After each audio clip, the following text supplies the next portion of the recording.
The Curse of Yig by Zealia Brown Reed. The Curse of Yig by Zealia Brown Reed. In 1925, I went into Oklahoma looking for snake lore, and I came out with the fear of snakes that will last me the rest of my life. I admit it is foolish, since there are natural explanations for everything I saw and heard, but it masters me nonetheless. If the old story had been all there was to it, I would not have been so badly shaken.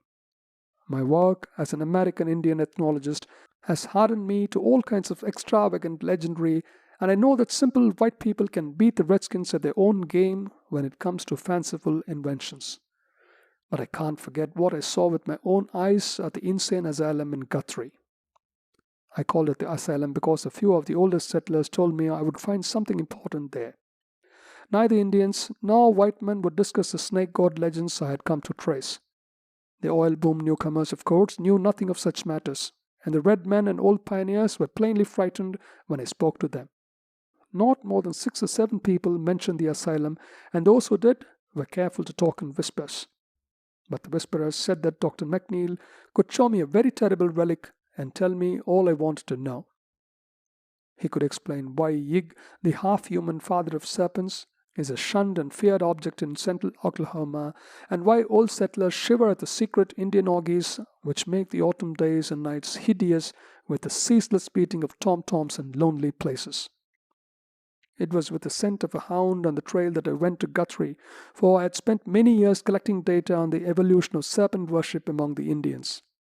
I had always felt from well-defined undertones of legend and archaeology that great Quetzalcoatl, benign snake god of the Mexicans, had an older and darker prototype. And during recent months, I had well-nigh proved it in a series of researches stretching from Guatemala to the Oklahoma plains. But everything was tantalizing and incomplete, for above the border, the cult of the snake was hedged about by fear and furtiveness. Now it appeared that a new and copious source of data was about to dawn, and I sought the head of the asylum with an eagerness I did not try to cloak. Dr. McNeil was a small, clean-shaven man of somewhat advanced years, and I saw at once from his speech and manner that he was a scholar of no mean attainments in many branches outside his profession. Grave and doubtful when I first made known my errand, his face grew thoughtful as he carefully scanned my credentials and the letter of introduction which a kindly old ex-Indian agent had given me. "So you have been studying the Yig legend, eh?" he reflected sententiously. "I know that many of our Oklahoma ethnologists have tried to connect it with Quetzalcoatl, but I don't think any of them have traced the intermediate steps so well. You have done remarkable work for a man as young as you seem to be, and you certainly deserve all the data we can give. I don't suppose old Major Moore or any of the others told you what it is I have here?" "They don't like to talk about it, and neither do I. It is very tragic and very horrible, but that's all. I refuse to consider it anything supernatural. There's a story about it that I'll tell you after you see it. A devilish sad story, but one that I won't call magic.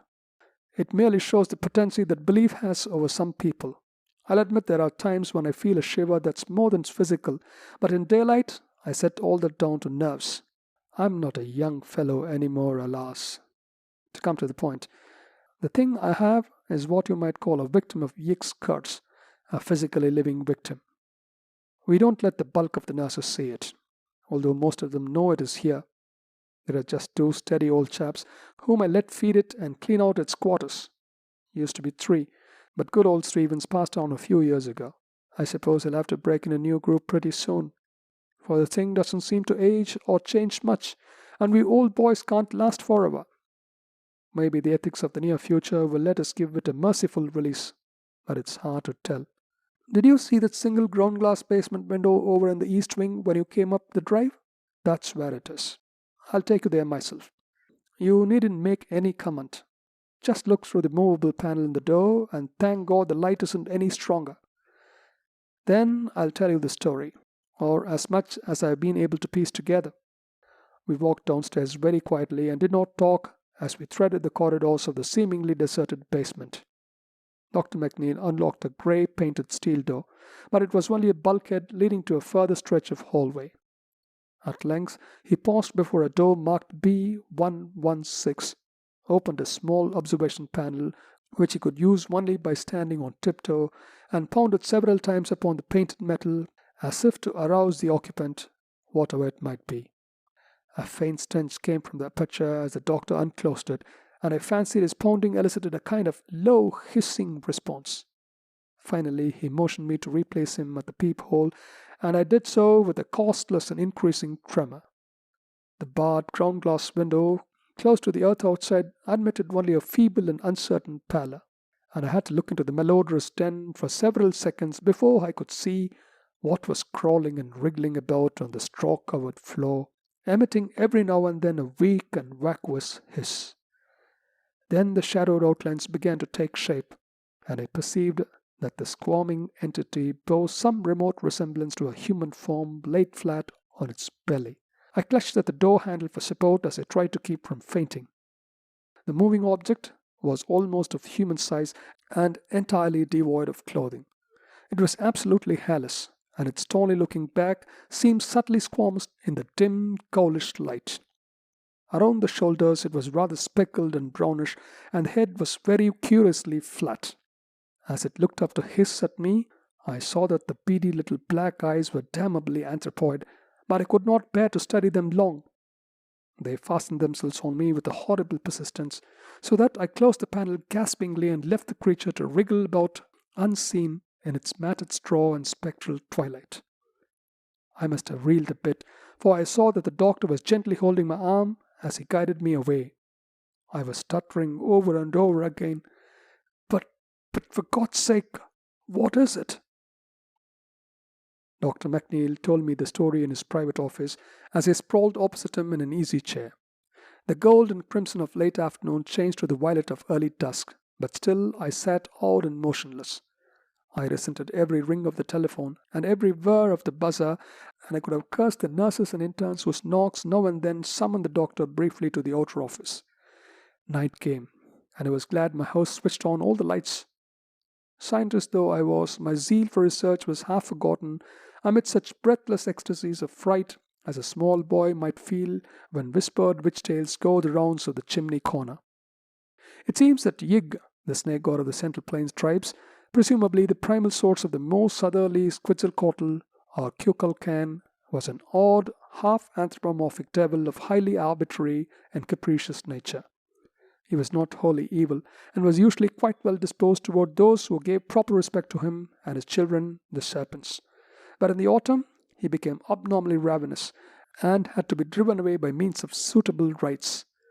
This was why the tom-toms in the Pawnee, Wichita, and Caddo country pounded ceaselessly week in and week out in August, September, and October, and why the medicine men made strange noises with rattles and whistles, curiously like those of the Aztecs and Mayas. Yig's chief trait was a relentless devotion to his children, a devotion so great that the Redskins almost feared to protect themselves from the venomous rattlesnakes which thronged the region. Frightful clandestine tales hinted of his vengeance upon mortals who flouted him or wreaked harm upon his wriggling progeny, his chosen method being to turn his victim, after suitable tortures, to a spotted snake. In the old days of the Indian Territory, the doctor went on, there was not quite so much secrecy about Yig. The plains tribes, less cautious than the desert nomads and pueblos, talked quite freely of the legends and autumn ceremonies with the first Indian agents, and let considerable of the lore spread out through the neighboring regions of white settlement.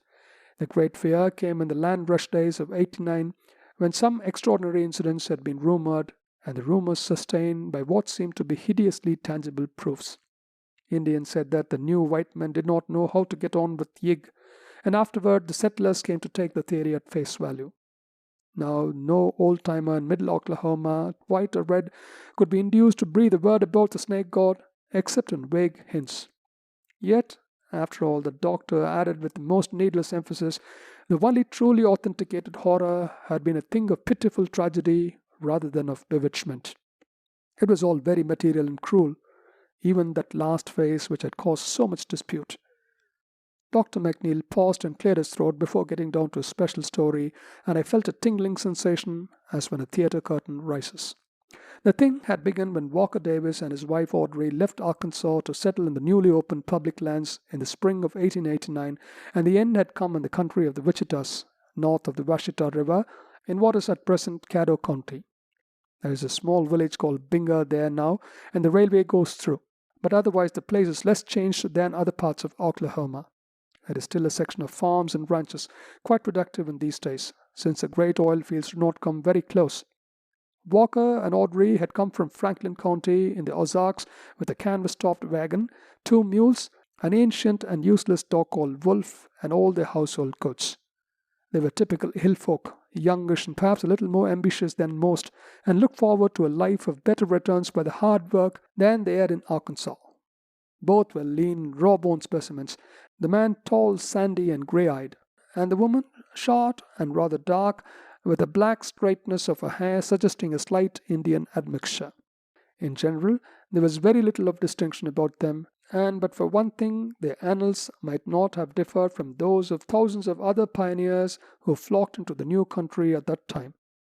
That thing was Walker's almost epileptic fear of snakes, which some laid to prenatal causes, and some said came from a dark prophecy about his end with which an old Indian squaw had tried to scare him when he was small. Whatever the cause, the effect was marked indeed, for despite his strong, gentle courage, the very mention of a snake would cause him to grow faint and pale, while the sight of even a tiny specimen would produce a shock sometimes bordering on a convulsion seizure. The Davises started out early in the year in the hope of being on their new land for the spring plowing. Travel was slow, for the roads were bad in Arkansas, while in the territory there were great stretches of rolling hills and red, sandy barrens without any roads whatever. As the terrain grew flatter, the change from the native mountains depressed them more, perhaps, than they realized. But they found the people at the Indian agencies very affable, while most of the settled Indians seemed friendly and civil. Now and then they encountered a fellow pioneer, with whom crude pleasantries and expressions of amiable rivalry were generally exchanged. Owing to the season, there were not many snakes in evidence, so Walker did not suffer from a special temperamental weakness. In the earlier stages of the journey, too, there were no Indian snake legends to trouble him, for the transplanted tribes from the southeast do not share the wilder beliefs of their western neighbors. As fate would have it, it was a white man at Okmulgee in the Creek country who gave the Davises the first hint of the Yig beliefs, a hint which had curiously fascinating effect on Walker, and caused him to ask questions very freely after that. Before long, Walker's fascination had developed into a bad case of fright. He took the most extraordinary precautions at each of the nightly camps, always clearing away whatever vegetation he found, and avoiding stony places wherever he could. Every clump of stunted bushes and every cleft in the great slab-like rocks seemed to him now to hide malevolent serpents, while every human figure, not obviously part of a settlement or emigrant train, seemed to him a potential snake god, till nearness had proved the contrary. Fortunately, no troublesome encounters came at this stage to shake his nerves still further. As they approached the Kickapoo country, they found it harder and harder to avoid camping near rocks. Finally, it was no longer possible, and poor Walker was reduced to the puerile expedient of droning some of the rustic anti-snake charms he had learned in his boyhood. 2 or 3 times a snake was really glimpsed, and these sights did not help the sufferer in his efforts to preserve composure. On the 22nd evening of the journey, a savage wind made it imperative, for the sake of the mules, to camp in as sheltered a spot as possible, and Audrey persuaded her husband to take advantage of a cliff which rose uncommonly high above the dried bed of a former tributary of the Canadian River. He did not like the rocky cast of the place, but allowed himself to be overruled this once, leading the animals sullenly toward the protecting slope, which the nature of the ground would not allow the wagon to approach.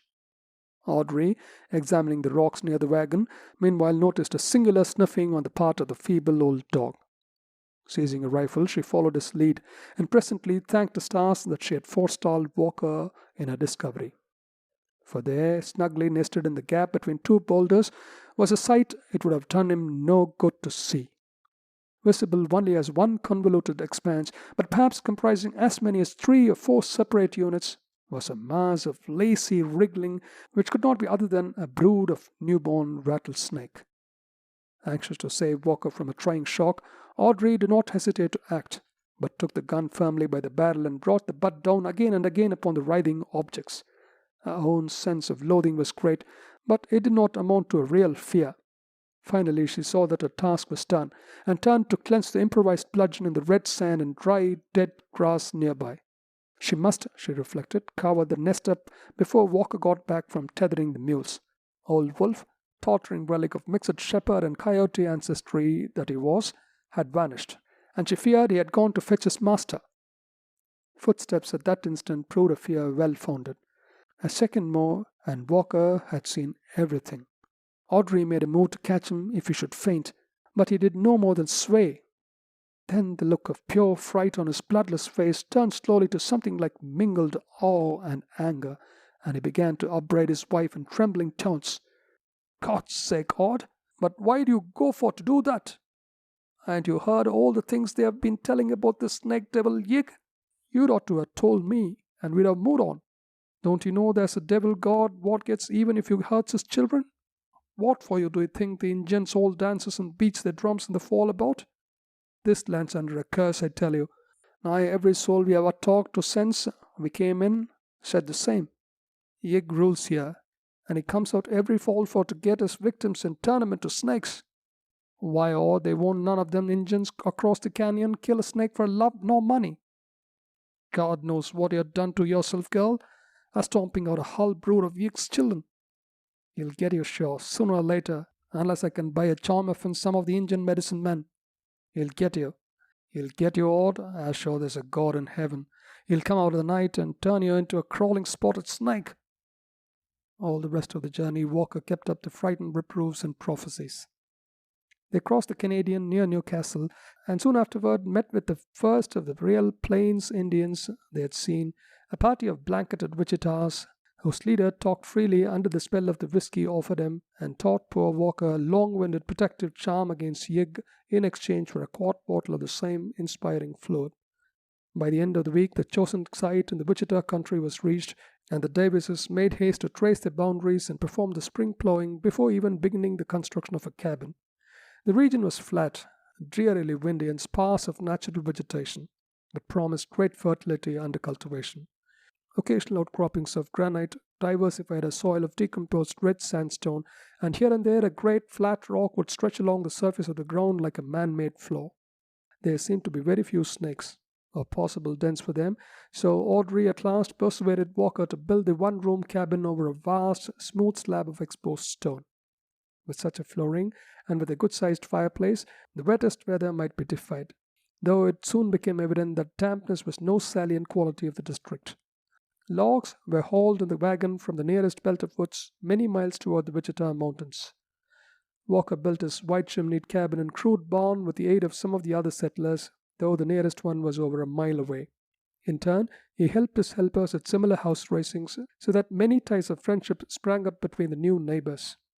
There was no town worthy the name nearer than El Reno, on the railway 30 miles or more to the northeast. And before many weeks had passed, the people of the section had become very cohesive despite the wideness of the scattering. The Indians, a few of them had begun to settle down on ranches, were for the most part harmless, though somewhat quarrelsome when fired by the liquid stimulation which found its way to them despite all government bans. Of all the neighbors, the Davises found Joe and Sally Compton, who likewise hailed from Arkansas, the most helpful and congenial. Sally is still alive, known now as Grandma Compton, and her son Clyde, then an infant in arms, has become one of the leading men of the state. Sally and Audrey used to visit each other often, for their cabins were only 2 miles apart, and in the long spring and summer afternoons they exchanged many a tale of old Arkansas and many a rumor about the new country. Sally was very sympathetic about Walker's weakness regarding snakes, but perhaps did more to aggravate than cure the parallel nervousness which Audrey was acquiring through his incessant praying and prophesying about the curse of Yig. She was uncommonly full of gruesome snake stories, and produced a direfully strong impression with her acknowledged masterpiece, the tale of a man in Scott County who had been bitten by a whole horde of rattlers at once and had swelled so monstrously from poison that his body had finally burst with a pop. Needless to say, Audrey did not repeat this anecdote to her husband, and she implored the Comptons to beware of starting it on the rounds of the countryside. It is to Joe's and Sally's credit that they heeded this plea with the utmost fidelity. Walker did his corn planting early, and in midsummer improved his time by harvesting a fair crop of the native grass of the region. With the help of Joe Compton, he dug a well which gave a moderate supply of very good water, though he planned to sink an artesian later on. He did not run into many serious snake scares, and made his land as inhospitable as possible for wriggling visitors. Every now and then he rode over to the cluster of thatched conical huts which formed the main village of the Wichitas and talked long with the old men and shamans about the snake god and how to nullify his wrath. Charms were always ready in exchange for whiskey, but much of the information he got was far from reassuring. Yig was a great god. He was bad medicine. He did not forget things. In the autumn, his children were hungry and wild, and Yig was hungry and wild too. All the tribes made medicine against Yig when the corn harvest came. They gave him some corn and danced in proper regalia to the sound of whistle, rattle, and drum. They kept the drums pounding to drive Yig away and called down the aid of Tirawa, whose children men are, even as the snakes are Yig's children. It was bad that the squaw of Davis killed the children of Yig. Let Davis say the charms many times when the corn harvest comes. Yig is Yig. Yig is a great god. By the time the corn harvest did come, Walker had succeeded in getting his wife into a deplorably jumpy state. His prayers and borrowed incantations came to be a nuisance. And when the autumn rites of the Indians began, there was always a distant wind-borne pounding of tom-toms to lend an added background of the sinister. It was maddening to have the muffled clatter always stealing over the wide red plains. Why would it never stop? Day and night, week on week, it was always going in exhaustless relays, as persistently as the red, dusty winds that carried it. Audrey loathed it more than her husband did, for he saw in it a compensating element of protection. It was the sense of a mighty, intangible bulwark against evil that he got in his corn crop and prepared cabin and stable for the coming winter. The autumn was abnormally warm, and except for the primitive cookery, the Davises found scant use for the stone fireplace Walker had built with such care. Something in the unnaturalness of the hot dust clouds preyed on the nerves of all the settlers, but most of all on Audrey's and Walker's. The notions of a hovering snake curse and the weird, endless rhythm of the distant Indian drums formed a bad combination which any added element of the bizarre went far to render utterly unendurable.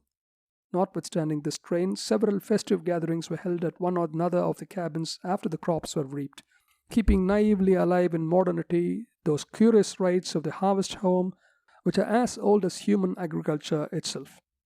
Lafayette Smith, who came from southern Missouri and had a cabin about 3 miles east of Walker's, was a very passable fiddler, and his tunes did much to make the celebrants forget the monotonous beating of the distant tom-toms. Then Halloween drew near, and the settlers planned another frolic, this time, had they but known it, of a lineage older than even agriculture. The dread witch sabbath of the primal pre-Aryans kept alive through ages in the midnight blackness of secret woods, and still hinting at vague terrors under its later-day mask of comedy and lightness. Halloween's was to fall on a Thursday, and the neighbors agreed to gather for their first revel at the Davis cabin. It was on that 31st of October that the warm spell broke. The morning was grey and leaden, and by noon the incessant winds had changed from searingness to rawness. People shivered all the more because they were not prepared for the chill, and Walker Davis's old dog, Wolf, dragged himself wearily indoors to a place beside the hearth. But the distant drums still thumped on, nor were the white citizenry less inclined to pursue their chosen rites. As early as 4 in the afternoon, the wagons began to arrive at Walker's cabin, and in the evening, after a memorable barbecue, Lafayette Smith's fiddle inspired a very fair-sized company to great feats of saltatory grotesqueness in the one good-sized but crowded room.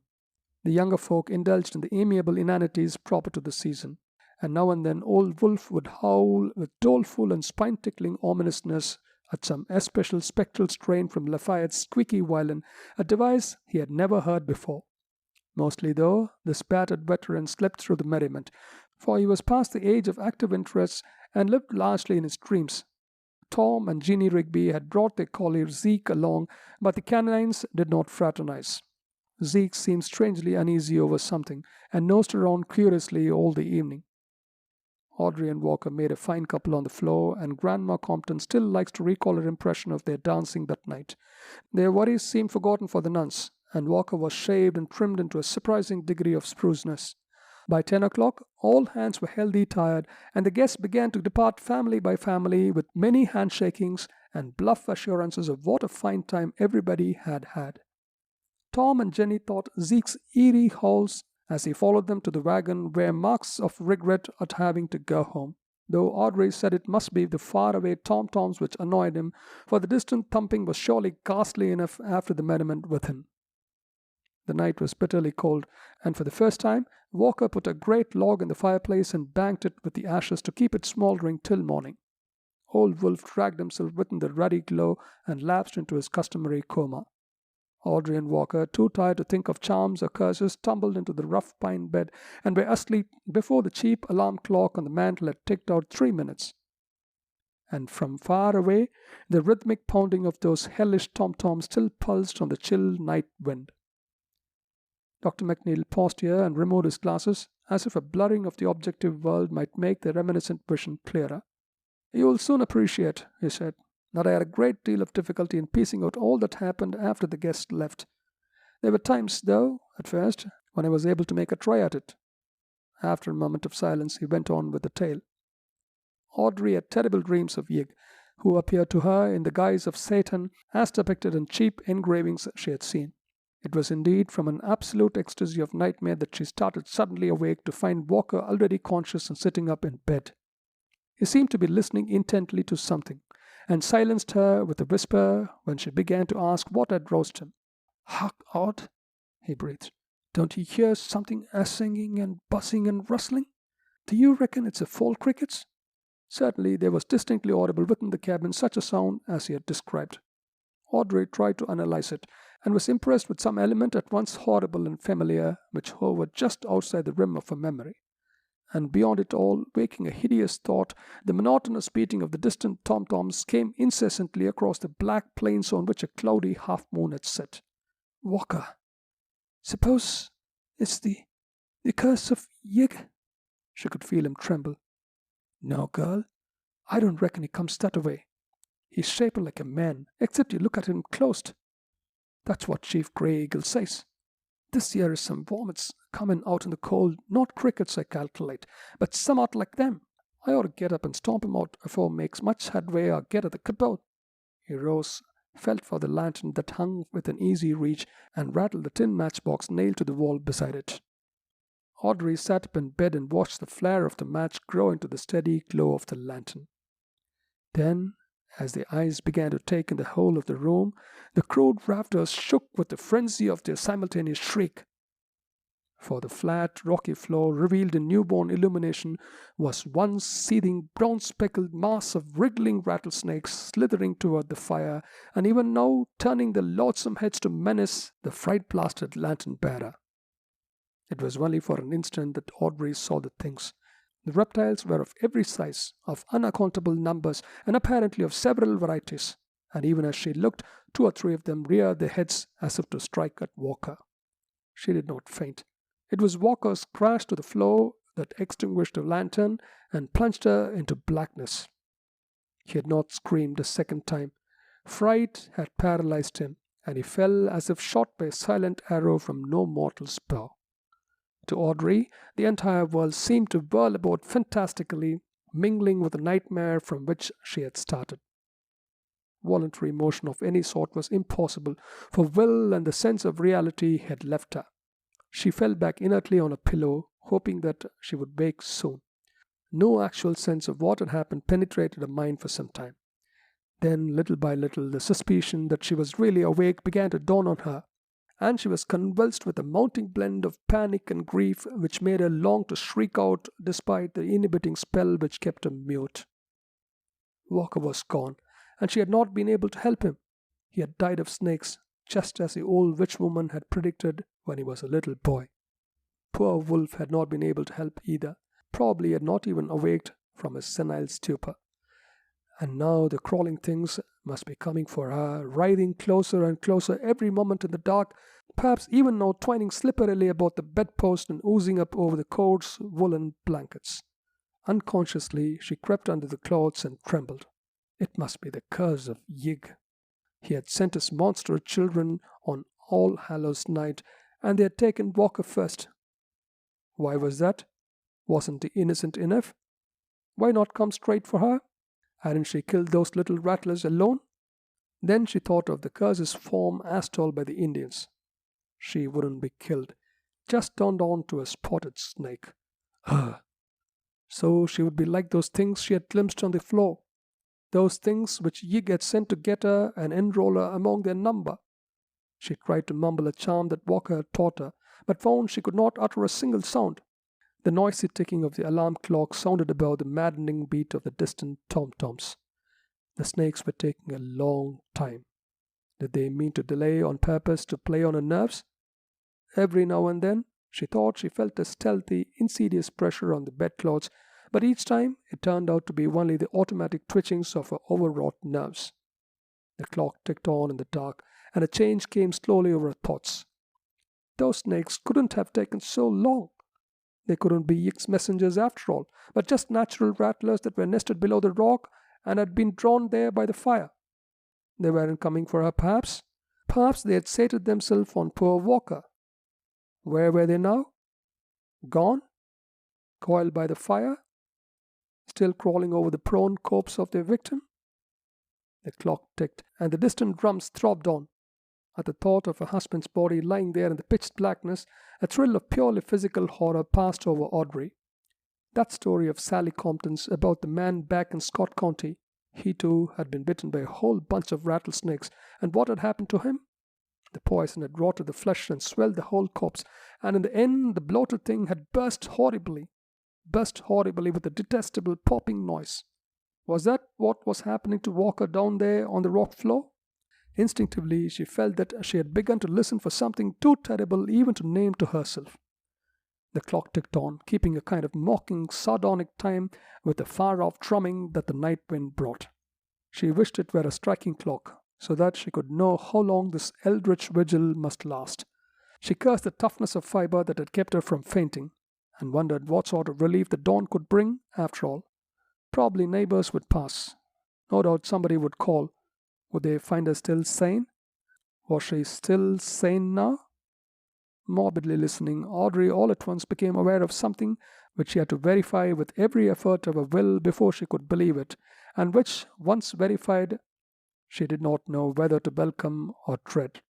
The distant beating of Indian tom-toms had ceased. They had always maddened her, but had not Walker regarded them as a bulwark against nameless evil from outside the universe? What were some of those things he had repeated to her in whispers after talking with Grey Eagle and the Wichita medicine men? She did not relish this new and sudden silence after all. There was something sinister about it. The loud ticking clock seemed abnormal in its new loneliness. Capable at last of conscious motion, she shook the covers from her face and looked into the darkness toward the window. It must have cleared after the moon set, for she saw the square picture distinctly against a background of stars. Then, without warning, came that shocking, unutterable sound. Ha! The dull, putrid pop of cleft skin and escaping poison in the dark. God! Sally's story, that obscene stench, and this gnawing, clawing silence. It was too much. The bonds of muteness snapped, and the black night waxed reverberant with Audrey's screams of stark, unbridled frenzy. Consciousness did not pass away with the shock. How merciful if only it had! Amidst the echoes of her shrieking, Audrey still saw the star-sprinkled square window ahead and heard the doom-boding ticking of that frightful clock. Did she hear another sound? Was that square window still a perfect square? She was in no condition to weigh the evidence of her senses or distinguish between fact and hallucination. No, that window was not a perfect square. Something had encroached on the lower edge. Nor was the ticking of the clock the only sound in the room. There was, beyond dispute, a heavy breathing neither her own nor poor Wolf's. Wolf slept very silently, and his wakeful wheezing was unmistakable. Then Audrey saw against the stars the black, demoniac silhouette of something anthropoid, and the undulate bulk of a gigantic head and shoulders fumbling slowly toward her. Yeah, go away, snake devil. Go away, Yig. I didn't want to kill them. I was feared he'd be scared of them. Don't, Yig, don't. I didn't go for to hurt your children. Don't come near me. Don't change me into no spotted snake. but the half-formless head and shoulders only lurched onward toward the bed very silently. Everything snapped at once inside Audrey's head, and in a second she had turned from a cowering child to a raging mad woman. She knew where the axe was, hung against the wall on those pegs near the lantern. It was within easy reach, and she could find it in the dark. Before she was conscious of anything further, it was in her hands, and she was creeping toward the foot of the bed, toward the monstrous head and shoulders that every moment groped their way nearer. Had there been any light, the look on her face would not have been pleasant to see. "Take that, you, and that, and that, and that." She was laughing shrilly now, and her cackles mounted higher as she saw that the starlight beyond the window was yielding to the dim, prophetic pallor of coming dawn. Dr. McNeil wiped the perspiration from his forehead and put on his glasses again. I waited for him to resume, and as he kept silent, I spoke softly. "She lived? She was found? Was it ever explained?" The doctor cleared his throat. "Yes, she lived in a way, and it was explained. I told you there was no bewitchment, only cruel, pitiful, material horror." It was Sally Compton who had made the discovery. She had ridden over to the Davis cabin the next afternoon to talk over the party with Audrey, and had seen no smoke from the chimney. That was queer. It had turned very warm again, yet Audrey was usually cooking something at that hour. The mules were making hungry-sounding noises in the barn, and there was no sign of old Wolf sunning himself in the accustomed spot by the door. Altogether, Sally did not like the look of the place. She was very timid and hesitant as she dismounted and knocked. She got no answer, but waited some time before trying the crude door of split locks. The lock, it appeared, was unfastened, and she slowly pushed her way in. Then, perceiving what was there, she reeled back, gasped, and clung to the jamb to preserve her balance. A terrible odor had welled out as she opened the door, but that was not what had stunned her. It was what she had seen. For within that shadowy cabin, monstrous things had happened, and 3 shocking objects remained on the floor to awe and baffle the beholder. Near the burned-out fireplace was the great dog, purple decay on the skin left bare by mange and old age, and the whole carcass burst by the puffing effect of rattlesnake poison. It must have been bitten by a veritable legion of the reptiles. To the right of the door was the axe-hacked remnant of what had been a man, clad in a nightshirt, and with the shattered bulk of a lantern clenched in one hand. He was totally free from any sign of snakebite. Near him lay the ensanguined axe, carelessly discarded, and wriggling flat on the floor was a loathsome, vacant-eyed thing that had been a woman, but was now only a mute, mad caricature. All that this thing could do was to hiss and hiss and hiss. Both the doctor and I were brushing cold drops from our foreheads by this time. He poured something from a flask on his desk, took a nip, and handed another glass to me. I could only suggest tremulously and stupidly, "So Walker had only fainted that first time? The screams roused him, and axe did the rest?" "Yes." Dr. McNeil's voice was low. "But he met his death from snakes just the same. It was his fear working in 2 ways. It made him faint, and it made him fill his wife with the wild stories that caused her to strike out when she thought she saw the snake devil." I thought for a moment. "And Audrey?